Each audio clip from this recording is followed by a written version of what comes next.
Shalom Aleichem. Nesse vídeo nós vamos falar sobre um tema muito controvertido, mas ao mesmo tempo de uma importância muito grande para nós, que é o tema de comida na Brit Hadashah. A primeira pergunta que se faz quando nós tomamos a questão da comida na Brit Hadashah é a seguinte: as leis alimentícias foram abolidas da Brit Hadashah? Essas leis alimentícias, elas vêm lá do livro de Levítico e elas são muito importantes de forma a estruturar a educação do povo judeu no que diz respeito àquilo que eles consomem, aquilo que eles estão fazendo de refeição no seu dia a dia.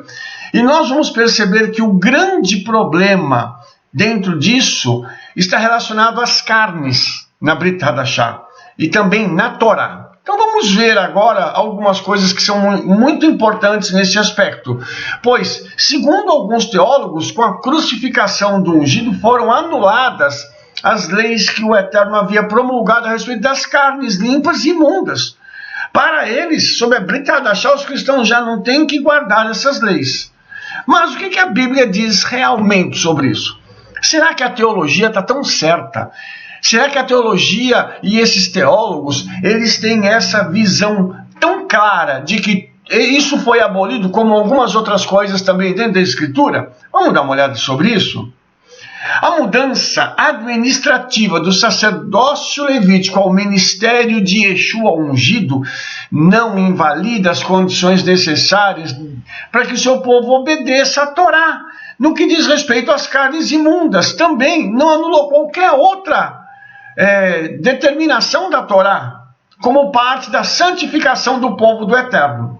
Isso é muito importante a gente entender, irmãos, porque Shaul, Kefa, eles continuaram vivendo uma vida de santidade, comendo kasher. Daqui a pouco nós vamos explicar o que é isso.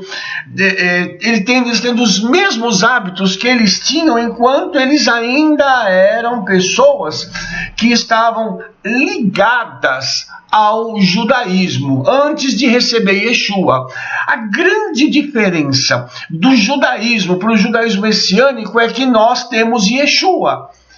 E no mais se cumpre tudo isso, ou seja, as leis dietéticas, dietárias, elas precisam ser cumpridas ainda, pois nós não podemos sair por aí comendo qualquer coisa e achando que isso é comida. Vamos ver um ponto importante dentro da Brit Hadashah, que está lá em Atos 10, que é aquela visão de Kefa. Será que o Eterno tornou limpas todas as carnes? Vamos ler o texto para a gente poder entender um pouquinho do que nós estamos falando. Atos 10, 9 a 16 diz assim: E no dia seguinte, indo eles seu caminho, e estando já perto da cidade, subiu Kefa ao terraço para orar, quase a meio-dia. E tendo fome quis comer. E enquanto lhe o preparavam, sobreveio-lhe um arrebatamento da alma, que teve uma visão de Elohim. E viu os céus abertos e que descia um vaso como se fosse um grande lençol atado pelas quatro pontas e vindo para a terra, no qual havia de todos os animais, quadrúpedes e répteis da terra e aves dos céus. E foi-lhe dirigida uma voz: Levanta-te, Kefa, mata e come. Mas Kefa disse: De modo nenhum, Adoni, porque nunca comi coisa alguma abominável e impura. E segunda vez a voz lhe disse: Não faças tu abominável ao que Elohim purificou. E aconteceu isso por 3 vezes, e o vaso tornou a recolher-se aos céus. Antes de nós tirarmos qualquer conclusão, vamos analisar esse texto para depois a gente ir para o contexto, tá? Kefa tem uma visão. Nessa visão, é-lhe dito para que ele possa comer animais impuros. Kefa nos dá uma informação muito importante. Ele diz assim: nunca comi coisa alguma abominável e impura. Isso significa que a comida dele era kasher. Ou seja, ele não comia nada fora da Torá. E aí a voz volta a dizer para ele e dizer o quê? Não faças tu abominável ao que Elohim purificou. Mas Elohim purificou as comidas impuras? Não. Então, de que se trata esta palavra dita Kefa? E com um detalhe, na visão ele não come nada. Ele não vai pegar aquelas carnes e aqueles animais imundos e comer. Mas do que se trata aquilo que Elohim purificou? Vamos ver então? Qual que é a interpretação? No contexto, o próprio Kefa disse... E disse-lhes, vós bem sabeis que não é lícito a um homem judeu juntar-se ou chegar-se a estrangeiros. Mas Elohim mostrou-me que a nenhum homem chame abominável ou impuro. Você consegue enxergar no texto agora? O que Elohim purificou? Foi o homem, não aquelas comidas que ele já havia proibido na Torá. Ou seja, os gentios, Kefa pode se aproximar dos gentios porque eles são considerados puros, ou seja, pessoas para quem ele podia pregar a palavra do Eterno. E veja bem, o texto de Atos 10, 34 e 35 diz, e abrindo Kefa a boca disse, reconheço por verdade que Elohim não faz acepção de pessoas, mas que lhe é agradável aquele que, em qualquer nação, o teme e faz o que é justo. Agora nós conseguimos entender que o texto não se trata de comida. Ele está sendo linkado com a salvação para aquela família que precisava de Yeshua, para quem Kefa precisava pregar. Então o texto não trata de comida. Infelizmente, muitos líderes eles sobem ao púlpito, vão ao altar, em seminários é ensinado que o Eterno aboliu, que Yeshua aboliu tudo isso. Quando nós analisamos o texto com um pouco mais de cuidado, vimos que os discípulos de Yeshua continuavam comendo kasher e que nada foi abolido aí, ok? Vamos ver as palavras de Shaul para entendermos melhor também isso, porque Shaul é a pessoa que tem aquele conhecimento vasto da Escritura e é aquele homem que é o grande rabino da época de Yeshua, depois do próprio Yeshua, tá? Na Brit Hadashah, o homem que vai ser usado para trazer o maior conhecimento, a maior gama de conhecimento nas Escrituras que nós possuímos hoje em mãos. Ele diz assim em 1 Coríntios 10, 25 a 28, comei de tudo quanto se vende no açougue, sem perguntar nada, por causa do sondar o coração, porque a terra é do Eterno e toda a sua plenitude. E se algum dos infiéis vos convidar e quiser dizer, comei de tudo que se puser diante de vós, sem nada perguntar, por causa do sondar o coração.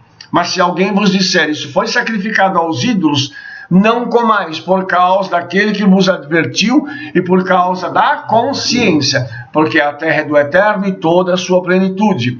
Duas coisas que nós precisamos notar aqui. Primeiro, comei de tudo quanto se vende no açougue. O que o judeu podia comer a nível de carne? Podia comer carne de porco ou carne de animal que fosse não kasher, ou seja, não de acordo com a Torá? Não poderia. Então ele podia comer um boi e um carneiro aqui, tá? E ele, quando fosse ao açougue, ele deveria pegar e comprar essa carne de boi, porque ele estava na diáspora. Lembra que Shaul aqui não está em Israel, está na diáspora. Então, quando ele fosse no açougue fazer compras, ele deveria comprar a carne sem perguntar nada. Essa carne é sacrificada a ídolo, essa carne foi feita assim, essa carne foi sufocada. Ele não deve perguntar nada, ele deve simplesmente chegar e comprar. E ele coloca uma outra situação. Se alguém convidar um discípulo de Yeshua para comer em casa, ele vai comer a carne que se colocar diante dele, desde que seja kasher, ok? Mas se alguém disser, essa carne aí foi sacrificada aos ídolos, essa carne aí, ela veio do templo do deus fulano de tal, ou da deusa fulano de tal, aí você vai pacientemente chegar e dizer assim, olha, eu não posso comer, porque essa carne foi sacrificada a um outro ídolo, ela foi consagrada a um outro ídolo. Então, por causa da minha convicção religiosa, eu não posso comer. É isso que Shaul está dizendo. Não que pode comer qualquer carne. Por que nós devemos comer kasher? Qual é a implicação que isso tem? Tá? Ele diz assim, Romanos 14, do 14 ao 16. Novamente Shaul, né, nosso querido irmão, dizendo o seguinte, eu sei e estou certo no Adonai, no Yeshua, que nenhuma coisa é de si mesmo imunda, a não ser para aquele que a tem por imunda. Para esse é imunda. Mas se por causa da comida se contrista teu irmão, já não andas conforme o amor. Não destruas por causa da tua comida aquele por quem o ungido morreu. Não seja, pois, blasfemado o vosso bem. Esse contexto também é muito interessante aqui de Romanos, porque quando você pega o contexto está falando também sobre aquele irmão que é mais fraco. Então tem irmãos, por exemplo, que não admitem mais o comer carne. Porque a única coisa que dá problema aqui é a carne. Se o irmão chegar e disser para você assim, eu não como mais salada, você vai dizer o que para ele? Eu não como mais arroz. Você vai dizer o que para ele? Aqui o problema não é a salada, não é o arroz, não é a pizza, não são as massas. Aqui o problema é a carne. A carne sempre foi aquilo que deu problema.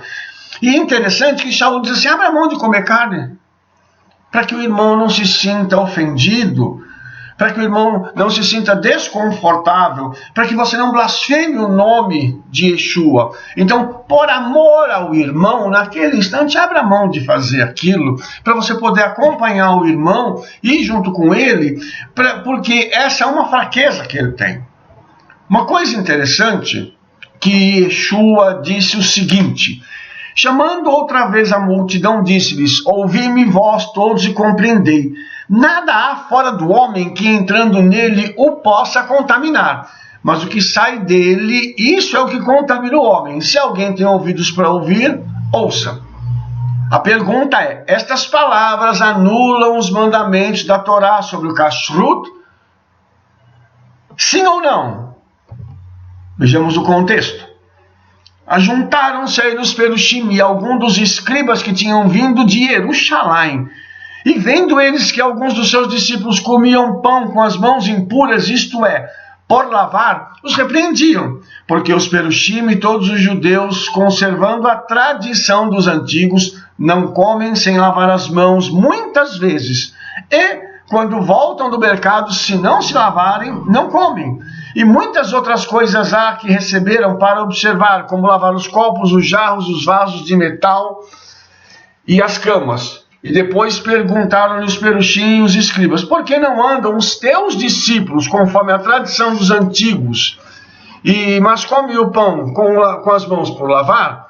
Você vai perceber aqui que o problema não era a comida. O problema aqui é lavar as mãos. Então, o que Yeshua estava mostrando para eles? Que havia uma antítese aqui entre falar mal da pessoa, que isso é o que contamina o homem, e não aquela comida que eles estavam comendo, porque eles comiam kasher em Israel. Eles não vão comer carne de porco lá em Israel, eles não vão comer as coisas que são proibidas pela Torá. Os irmãos entendem? Porque eles comiam kasher, mas o problema aqui era lavar a mão. Os perushim, os fariseus, eles estavam implicando com os discípulos de Yeshua, dizendo o seguinte, por que vocês não seguem a nossa tradição? Por que vocês não fazem como nós fazemos? Tem que lavar as mãos antes de comer. Vocês não podem comer sem lavar as mãos. Então, para eles, esse era o problema, e não a comida em si. Se você pegar o contexto, ele está muito claro, determinando, apontando que o problema aqui não é a comida em si, mas a forma como eles estão comendo. Os perushim não estão de acordo com aquilo que os discípulos de Yeshua estão fazendo na hora de comer. Então, o comentário judeu do Novo Testamento, do David Stern, ele explica a razão disso, tá? Ele nos ensina sobre o rito de lavagem das mãos, que corresponde aos pormenores dados no tratado Yadaim, na Mishnah.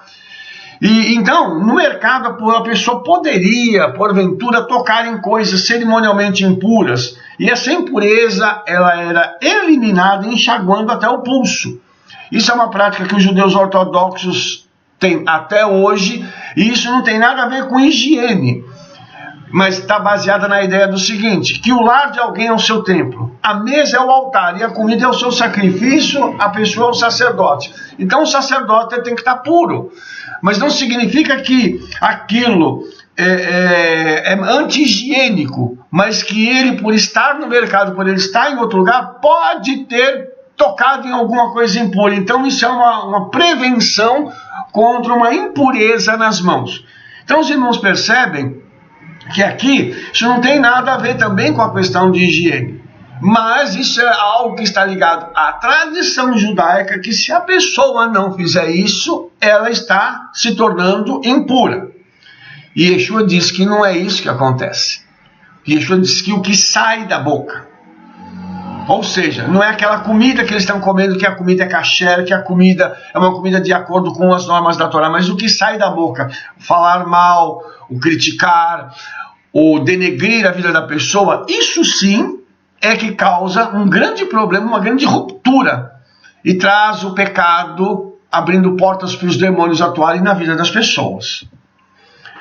Portanto, ninguém vos julgue pelo comer, ou pelo beber, ou por causa dos dias de festa, ou da lua nova, ou dos sábados, que são sombras das coisas futuras, mas o corpo é ungido, é do ungido.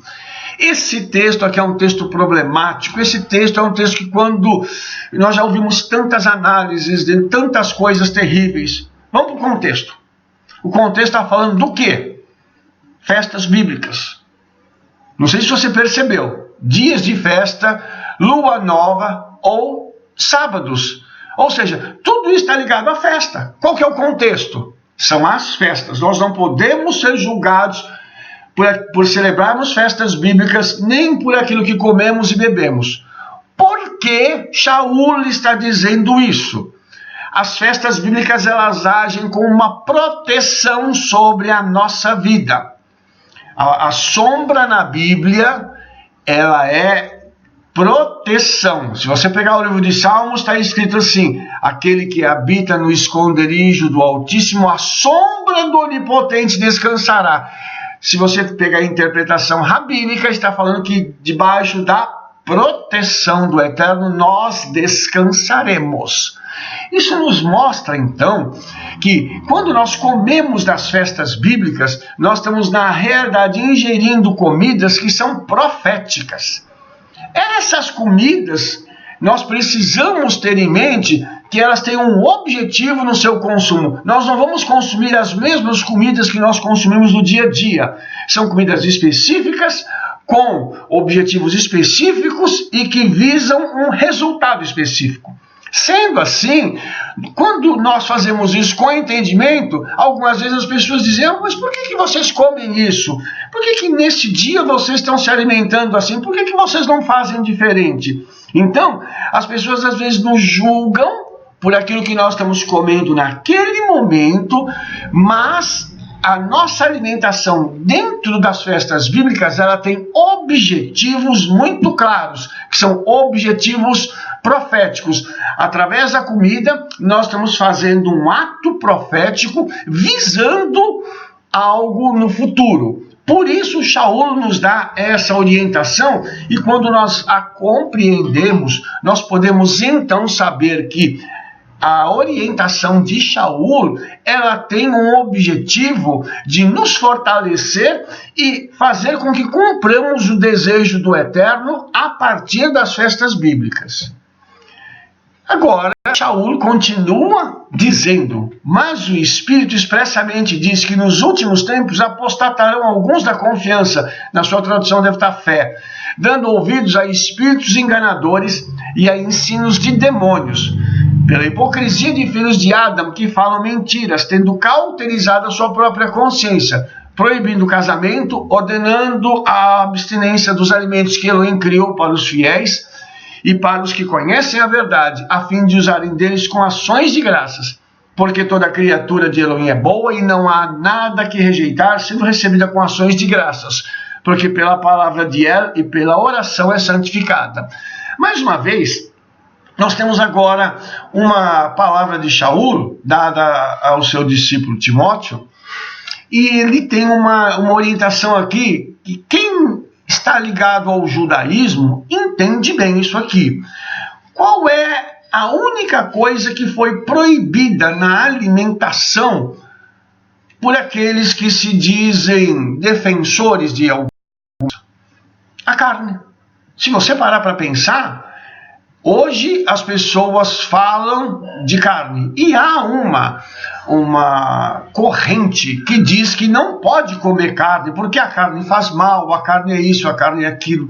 Mas interessante que Elohim criou a carne para os fiéis. Inclusive, se você pegar os sacrifícios em Levítico, haviam sacrifícios dos quais o ofertante participava dele, com ações de graças. Então, está ligado aos sacrifícios de Levítico. E quando o Shaul diz assim, toda a criatura de Elohim é boa, ele está querendo dizer o seguinte, toda aquela que Elohim santificou para poder comer. Não está dizendo que tudo que ele criou eu devo comer, mas aquilo que ele criou e determinou que era bom para que eu pudesse comer. Então, tudo aquilo que eu coloco na minha mesa, que está de acordo com a orientação do Eterno, e eu oro, aquela comida é santificada. Lógico que isso é assim. Nós não temos como interpretar esse verso de uma outra forma. Então, há uma determinação dizendo o seguinte, pessoal que diz assim, não pode comer carne, essa orientação está vindo de onde? Shaul está dizendo que são espíritos enganadores e ensinos de demônios.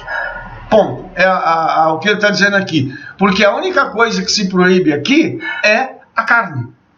Eu tenho que ser vegetariano, eu não posso comer carne, porque tadinho do animal. Mas o Eterno criou o animal para nós. O Eterno criou os animais puros e os impuros já com uma finalidade. Então, o problema aqui não é como o animal é morto, porque a gente não pode matar, que é um ser vivo. Mas toda a comida, ela carrega a vida em si. Então nós não podemos comer nada. E vamos todos morrer se formos crer nessa filosofia, obviamente. Então precisamos tomar cuidado com tudo isso. Ok? O contexto da passagem fala que essas coisas seriam proibidas por homens dando ouvidos a demônios. Está acontecendo com a carne, como eu já falei. O homem não deve comer carne segundo algumas linhas de pensamento. E já, como foi dito, os sacrifícios da Torá tinham basicamente animais, carne e, em alguns casos, alguns elementos complementares, mas a base dos sacrifícios eram a carne. As carnes que eram consideradas apropriadas para o consumo hoje são proibidas por aqueles que dizem ser imoral, ou melhor, sem misericórdia para com o animal. Quer dizer, eu não posso matar um frango, não posso matar um peru, não posso matar um boi. Mas a Torá diz que eu posso comer essas carnes. Então nós podemos comer as carnes que são biblicamente aceitáveis, da forma como a Bíblia diz. Então a carne precisa ser cacherizada, precisa ser escorrida, tirar o sangue da carne, para que nós possamos comê-la da forma correta. E outra coisa, irmãos, as carnes não devem ser comidas, como o pessoal diz por aí, mal passada. Aquele bife que quando você corta ele está gritando, né? Não pode ser assim. A carne tem que ser bem passada, uma carne fina, uma carne que você possa comer e ela não tenha vestígio de sangue. As palavras de Yeshua e Shaul nos levam então a cumprir a escritura de forma plena. Por quê? Porque o próprio Yeshua disse assim, não cuideis que vim destruir a Torá ou os profetas, não vim abolir, mas completá-la. Porque amém vos digo que até que os céus e a terra passem. E vamos dar uma parada aqui. Os céus continuam sobre a nossa cabeça e debaixo dos nossos pés estão a terra. Então isso está valendo ainda. Nem o iudo ou um traço se omitirá da Torá, sem que tudo seja cumprido. Qualquer, pois, que violar um desses mandamentos, por menor que seja, e assim ensinar aos filhos de Adão, será chamado o menor no poder soberano dos céus. Aquele, porém, que os cumprir e ensinar, será chamado grande no poder soberano dos céus. Por essas palavras de Yeshua, tudo continua válido. Aí você pode perguntar assim, mas o que Yeshua aboliu então na Torá? Tem uma coisa que Yeshua aboliu, o sacrifício para a remissão de pecados. O animal ter que morrer no lugar de alguém para que o seu pecado fosse perdoado. É a única coisa que Yeshua aboliu na Escritura. Por quê? Porque Yeshua se tornou esse sacrifício perfeito para nós. As outras coisas continuam válidas. E eu quero colocar mais um aspecto para os irmãos aqui. Porque os que ouvem a Torá não são justos diante de Elohim, mas os que praticam a Torá hão de ser justificados. E Shaul continua dizendo, anulamos, pois, a Torá pela fé? De maneira nenhuma, antes estabelecemos a Torá. Ou seja, eu preciso cumprir a palavra. Aquilo que o Eterno me disse para cumprir, eu tenho que cumprir. Então, que o Eterno nos ajude para que nós possamos entender essas questões, possamos cumpri-las e finalmente nós tenhamos condições de trazer isso para a nossa vida e para a vida de outras pessoas como um grande exemplo, em nome de Yeshua. Finalmente, vou terminar esse vídeo dizendo para os irmãos o seguinte: eu escrevi um livro chamado Receitas Judaicas nas Festas Bíblicas, com o intuito de ajudar os irmãos na hora de consumir os seus alimentos durante as festas bíblicas. Então, eu escrevi um livro com receitas bíblicas kasher, pois cada festa tem os seus pratos. E você cumpre as mitzvot de Elohim e come bem. Lembra que eu disse que cada uma das festas ela é profética? Então, nesse livro aqui, eu estou mostrando cada um dos alimentos que deve ser comido, todos eles de acordo com as leis da Torá. Em cada festa tem uma determinação, tem um ato profético que é feito, e o ato profético principal são as comidas, e eu coloco isso como um guia para que você possa ter em cada festa bíblica a sua comida certinha, para você fazer o ato profético de acordo com a Torá, e assim, dessa forma, você alcança os objetivos do Eterno no que diz respeito ao cumprimento das suas mitzvot, principalmente no que diz respeito à comida, porque a comida é essencial para a nossa vida, e a comida, toda vez que você ora, ela deixa de ser algo comum e ela se integra ao mundo espiritual, fazendo com que ela possa alimentar também a nossa alma. Espero que você tenha compreendido tudo isso que nós dissemos nesse vídeo, que o Eterno abençoe você em nome de Yeshua, e caso queira comprar o livro, nos procure em nossas redes sociais. Shalom, shalom, Shavuot Tov. Shema Israel, nós somos a sua conexão com o judaísmo messiânico no Brasil. Shalom, shalom, até mais.